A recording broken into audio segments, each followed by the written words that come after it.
Hey, Mom, have you heard the news? Donald Trump wants to turn Washington, D.C. into Washington, D.A. because he doesn't want it to be the District of Columbia anymore. He wants it to be the District of America because it has nothing to do with Columbia. It's an idiot. There's honestly so many things happening in the country that I don't even know which one to talk about right now. All I know is I am so disappointed in America. I'm so disappointed in our leadership. I'm beyond embarrassed by our president, our vice president, our Speaker of the House, Elon Musk, whatever title he doesn't have. The state of America is not what America is supposed to be or should be. To say we're the greatest nation in the world is such an outright lie. It's insane. The fact that Trump keeps saying that he's bringing back the golden age is so beyond a lie. It's laughable if he wasn't serious. In this country where we're supposed to be the greatest and best in the world, we're turning against our allies and friends. We're turning against our own people by getting rid of diversity, equity, inclusion. We're hurting farmers. There are people in this country, more people living paycheck to paycheck, who can't afford basic necessities for their families, yet our leadership keeps telling us to pump out babies. How are we supposed to take care of the babies? Because you don't care about the babies once they're actually here. What programs are there that aren't being cut to help put food on the table for senior citizens, for veterans, for children, to take away school lunch and breakfast for children in schools? Like, we can't all agree on feeding children so that they can learn better? We've arrested, in the night, a person who protested within their rights. We're the country of free speech? Okay. It's just a very disappointing time. And I know that myself and the other people who are in line with the way I think and the way that we think America should be, the fight will never stop. But man, it's really tough sometimes when it really seems like our leadership does not care. This woman has called America the United States of embarrassment. And I wonder what you people think.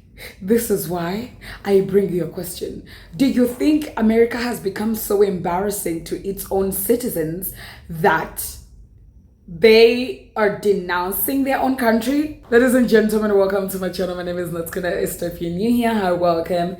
If you like my content, please consider subscribing, like, comment, and share. Let me know what you think in the comment section about the United States of embarrassment. It looks like America has gotten a new name, and a new name that's coming from white women.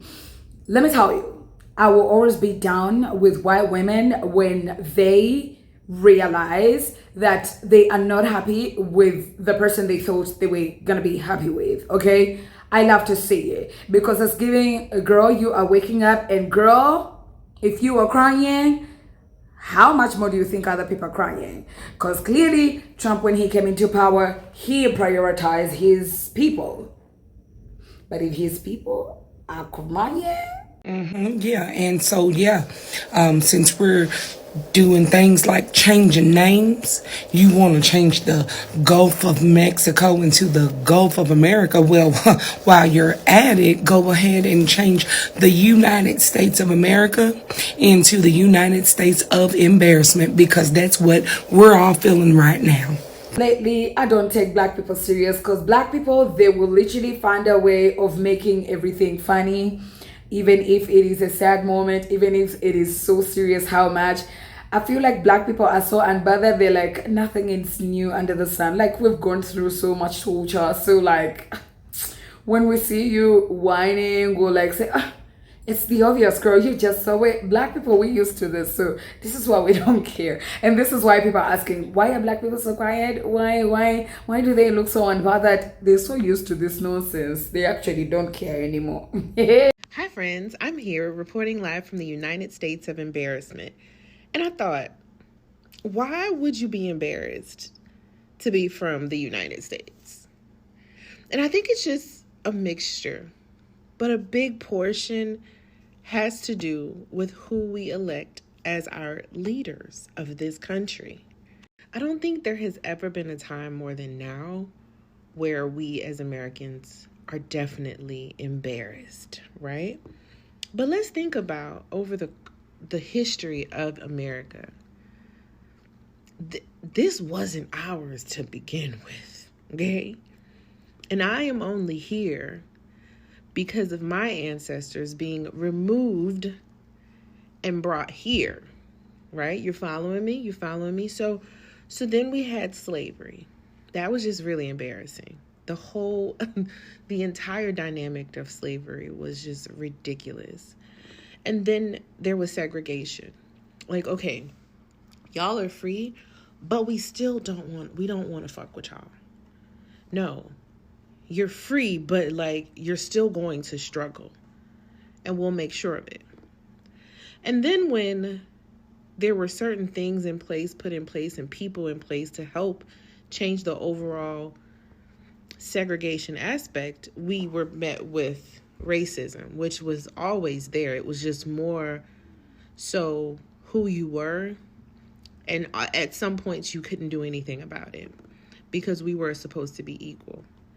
And then over the years, things changed, dynamics changed, things and policies were put in place to try to make everyone great, if you will. We had a black president. We felt great.